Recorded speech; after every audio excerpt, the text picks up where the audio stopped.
Allergy के बारे में मैं काफ़ी बोल रहा हूँ और मुझे दोबारा रिक्वेस्ट आ रही हैं. They want to know the difference between eczema and psoriasis and other skin ailments. Now, I will repeat again that allergy means hypersensitive state of a person. एक आदमी दूध पीता है, उसको कोई तकलीफ नहीं, दूसरा आदमी पीता है दूध, उसके पेट में दर्द हो जाती है. This hyper state of a person is called allergy. और दूसरा क्वेश्चन पूछा जाता है कि एलर्जी किस चीज़ से है. प्लीज़, इस बात को मैं बहुत बारी बोल चुका हूँ, एलर्जी कभी किसी चीज़ से नहीं होती है. Allergy is always endogenic. Endogenic का मतलब होता है हेरिडिटरी है. It runs in the families of the patients in the form of skin. जहाँ स्किन आएगी वहाँ रेस्पिरेटरी सिम्टम आएंगे. जहाँ रेस्पिरेटरी है वहाँ स्किन आएगी. या तो एक पेशेंट में आएंगे या बहन भाइयों में मिलेंगे ये. और third is stomach disorders. Stomach disorders में जीआईटी ग्रुप पूरा आ जाता है. और जहाँ पेट इन्वॉल्व होएगा वहाँ दर्दें आएंगी, जिसको बोलते हैं वायु का दर्द है. आयुर्वेद में बोलते हैं वायु पिता कफा की उनकी जो थ्योरी है वो एप्लीकेबल होती है यहाँ. Now today I like to tell you about eczema. When the child is born, तो पहला सिम्टम एक्जिमा का क्या आता है, सर के ऊपर जो स्कैल्प होती है उसमें एक लेयर जम जाती है.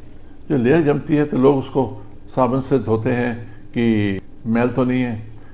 ये कोई मैल नहीं है. Please, this is the first stage of eczema. Scalp में आना, छिलका मीन्स एलर्जीज अंदर हैं बच्चे के. और ये एलर्जी जो हैं माँ बाप से आती हैं.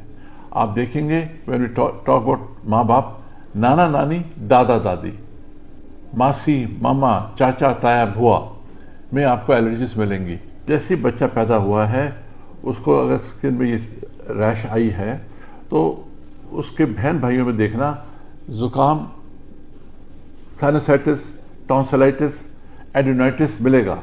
Tendency to catch cough and cold very frequently मिलेगा. तो एक्जिमा इज ऑफ 2-3 टाइप्स. एक बच्चों में जब हो जाता है तो उसको बोलते हैं इन्फेंटाइल एक्जिमा. एंड बच्चों के लिटरली हमें हाथ बांधने पड़ते हैं, वो खून आ जाता है खांसी खारिज कर करके. और I am very honest with my statement, इसका किसी सिस्टम में इतना अच्छा इलाज है जितना होम्योपैथी में है. और स्पेशली जब लोग आते हैं इतने सालों की एलोपैथी दवाइयाँ खा खा के दुखी होके, 10 साल, 15 साल, 8 साल, और उस पर ऑइंटमेंट्स लगाए जा रहे हैं और एंटीहिस्टामिन्स और स्टेरॉइड्स दिए जा रहे हैं. इससे एक्जिमा नहीं ठीक होगा. ठीक सिर्फ होम्योपैथी से होगा जो रूट का उसको पकड़ता है. और इन्फेंटाइल एक्जिमा को आप जितना मर्जी आप स्टेरॉइड लगा लो, दबेगा, दूसरी जगह हो जाएगा, बिगड़ता जाएगा. आपको प्लीज शुरू से ही अच्छे होम्योपैथ के पास जाइए. Look for a good homeopath. इसका ट्रीटमेंट होम्योपैथी में बहुत अच्छा है और मैं बड़ा कॉन्फिडेंस से बोल रहा हूँ. हम बेक्सर होम्योपैथी में लाखों केसेस हमारे स्किन के निकल गए, स्पेशली एक्जिमा के, और 99% सब ठीक हो गए. तो एक्जिमा इन्फेंटाइल है और फिर बड़ों में ये ड्राई भी होता है और वेट भी होता है. वेट एक्जिमा, ड्राई एक्जिमा दोनों चीज़ें होती हैं. और इसको कभी भी सप्रेस नहीं करना अपने एलोपैथी दवाई के साथ. और एक क्वेश्चन और पूछा जाता है कि जी होम्योपैथी दवाई जब देते हैं तो बीमारी बढ़ जाती है. ये बिल्कुल ठीक नहीं है, नहीं बढ़ती है. जब बढ़ती है, जैसे मैं एक्जिमा का एग्जाम्पल दे रहा हूँ, आपने एलोपैथी दवाई ले रहे हैं, उसको दबा कर रखा है 2-3 साल से और सडनली बंद कर दिया तो एग्रीवेशन होगी. मैं अपने जूनियर डॉक्टर्स को, कुलीग्स को ये सिखाता हूँ कि कभी भी एलोपैथी दवाई इमीडिएटली बंद नहीं करना. बंद करोगे विड्रॉल सिम्टम आएंगे. एंड धीरे धीरे टेपर ऑफ करो. आफ्टर 1 वीक और 10 डेज के बाद मैं हफ्ते में एक बार एलोपैथी बंद करता हूँ. फिर देखता हूँ क्या पोजीशन है. फिर उसके बाद यूजुअली मैं मंडे को बंद करता हूँ. फिर वो कहते हैं कि कोई तकलीफ ठीक चल रहा है, then I stop it on Thursday. फिर 2 वीक्स मंडे थर्सडे बंद करने के बाद मैं 3rd वीक में आता हूँ ऑल्टरनेट डे में, धीरे धीरे. और अगर फिर सिम्टम आते हैं मैं कहता हूँ दवाई कम मत करना. तो एक लॉ है, don't stop allopathy medicine all of a sudden. You take homeopathy medicine. मैं बहुत फ्रीक्वेंटली, ऑलमोस्ट 99% मैं कॉन्फिडेंस से बोल रहा हूँ, फॉर्मूला डी शुरू करो. एक गोली, गो वेरी स्लो, जल्दी नहीं है कोई भी.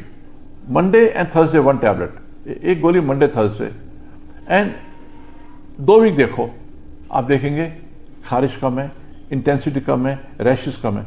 अगर इंप्रूवमेंट स्लो लगती है आपको तो उसको ऑल्टरनेट डे में कर दो, आप अनदर 2 वीक्स, और आप देखेंगे 4 वीक्स में 95 to 98% पेशेंट्स दे से दे बेटर, खारिश कम है, रैश बेटर हो गई है और स्किन का कलर आना शुरू हो गया है।